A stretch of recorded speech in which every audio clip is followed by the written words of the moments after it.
Welcome to chess, ladies and gentlemen. I appreciate you guys coming through, stopping by, taking a look at my video here. For all my people from the Philippines, magandang umaga, aking mga kaiban. Kamusta na to you guys? Let me see, 5:51. Almasal tayo. It's almost 6 o'clock in the morning, so I think a lot of you guys are stirring up, doing your thing. For anybody who's coming from Armenia or who does speak Armenian, Vagjuven to you.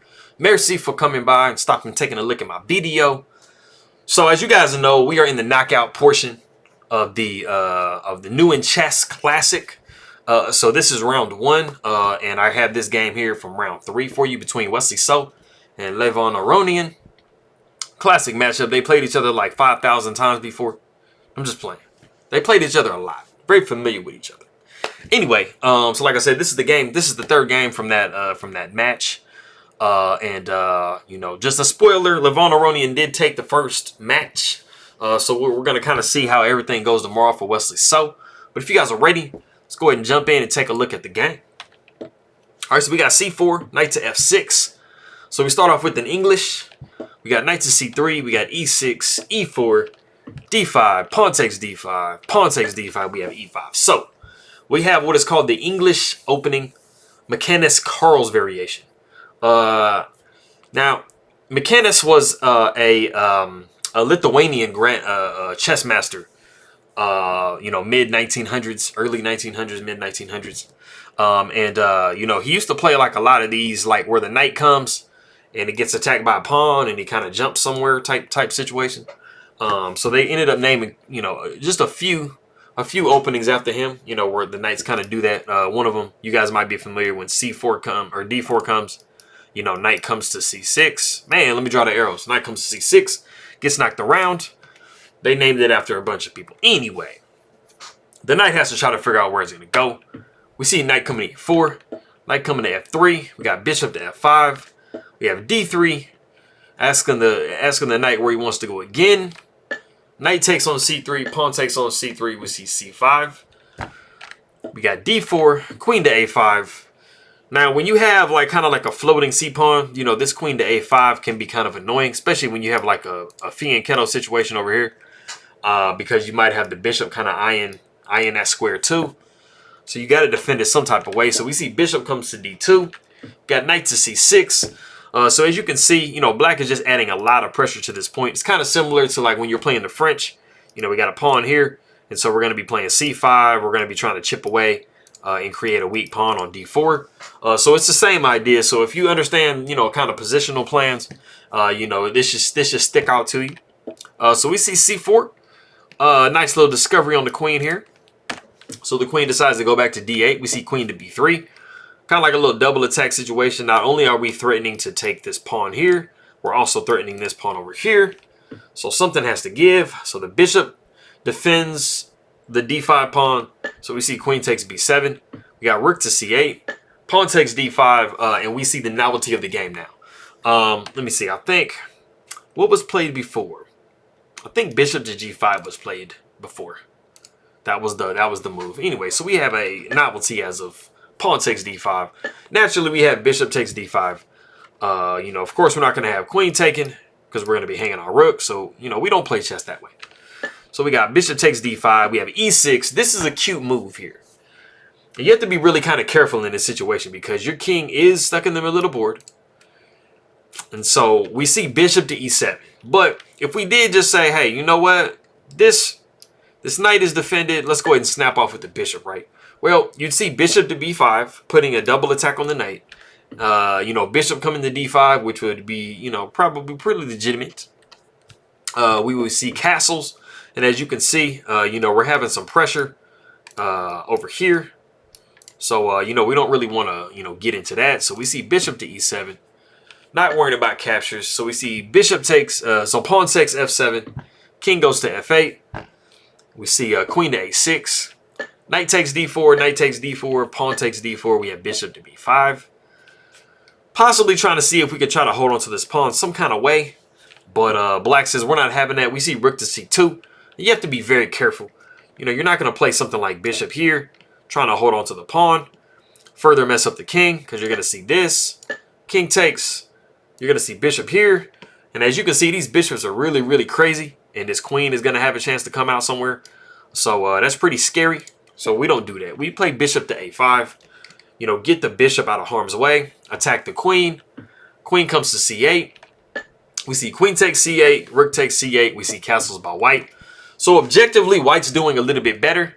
Just simply because, you know, their castle, they have their rooks connected. This king is a little suspect. What in the world? What is that? Oh. That is annoying. Let me get this. Man, okay. So I had the that was dumb. So I had the Champions Chess Tour, the New in Chess Classic actual web page on, like it was pulled up, and so, you know, periodically it starts playing the video, the Chess 24 video. So I was like really tripping, like, what was that banging noise? Sounded like a bomb went off. Anyway, apologize for that, guys. Okay, so like I said, we have king takes f7, we got a4, we got a6, bishop to d7, rook to c4, we have bishop down to f5, we got bishop to b4, bishop takes b4, rook takes b4, we have bishop to d3. Giving a nice little attack on this pawn over here, you know, hoping that we can clear it out of the way so we can start pushing this pawn to glory. You know, let's score a touchdown. So the bishop comes to c4 to block. We got rook a to b1 because this rook at the moment is undefended. So, you know, we're hoping that black does something like this, because then we can take here with check. And, you know, it's unfortunate because if the rook does take here, we just lose an entire rook. But black is too nice for that. So we see rook takes a4, rook to b7 with check. King comes to f6. We see rook to b6 with check. King to e5. Rook to e1 with check. King goes to d5. And I think the thing that's kind of funny about the situation is the fact that we've literally had these bishops just kind of like holding hands with each other for like 4 moves. You see this move, this move, this move. And then now you see bishop to e4 with check. King comes to c5. Rook comes to c6 with check. We see king to b5. Rook to c7. We're trying to tickle this pawn over here. See if it's ticklish. Oops, not that. Rook comes to b4. We have rook to c1. Bishop comes to e2. We see f3, which is the strongest move in the position. Just cutting off this bishop and kind of trapping it a little bit. So we see king rook to b8. We have king to f2. d3. Rook 7 comes to c5 with check. We see king to b6. Rook to c6 with check. King comes to a5. That allows rook to a1 with check.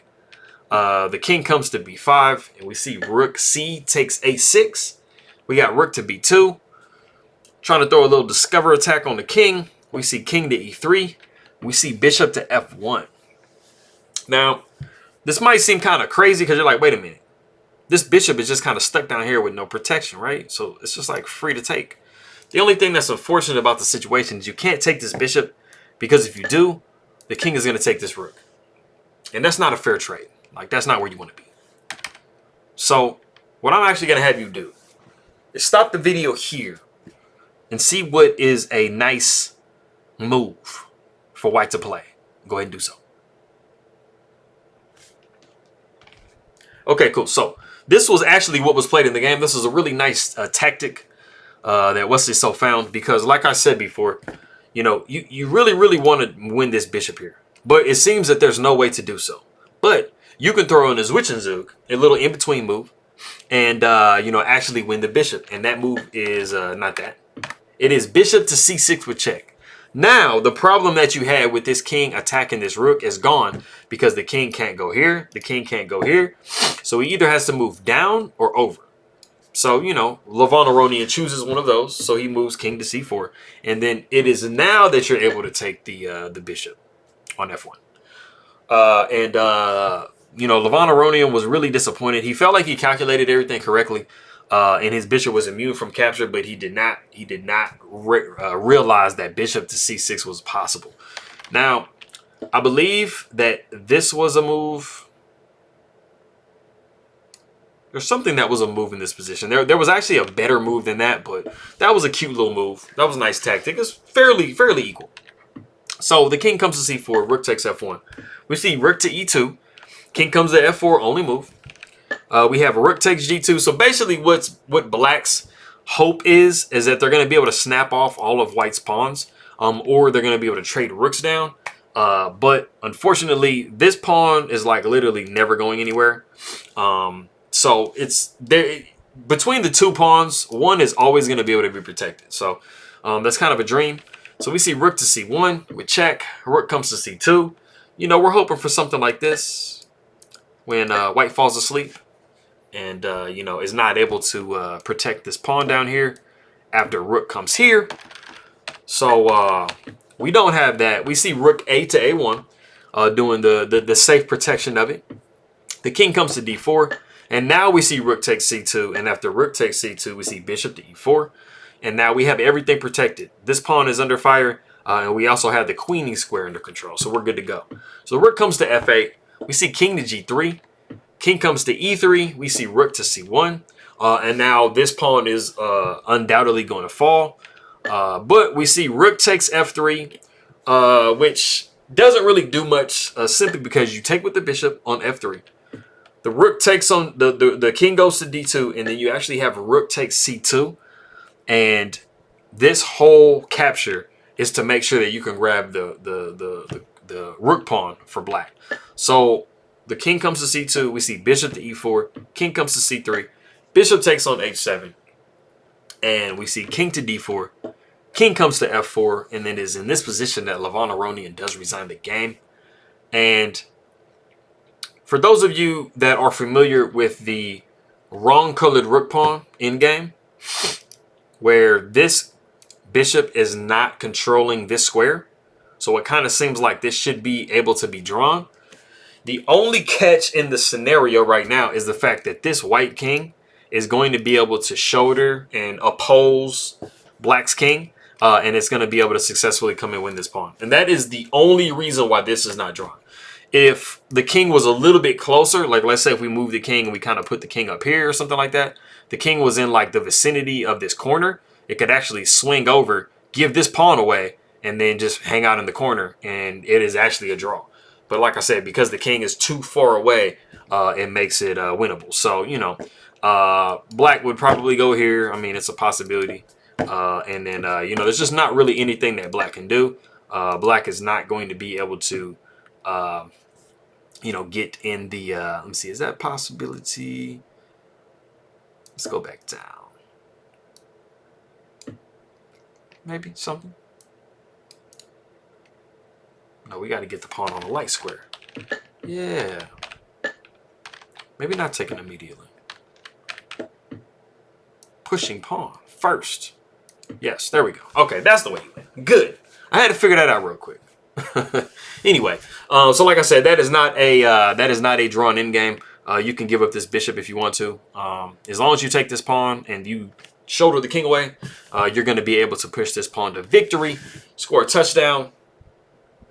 All right, cool. So that is that game. It is one of the ones that Wesley was able to pull out in that round, the matches. So I believe they play tomorrow. So I will see what they have rolling tomorrow. But I appreciate you guys coming by. Maraming salamat po aking mga kaiban sa nanonood ing aking mga video. And merci to anybody who is coming from Armenia. Thank you guys very much for coming by and taking a look. Leave comments, whatever you want me to try to think about changing, or any suggestions or anything like that, or just general chit chat. I will holler at you. And I appreciate you guys very much, and I'll see y'all next time.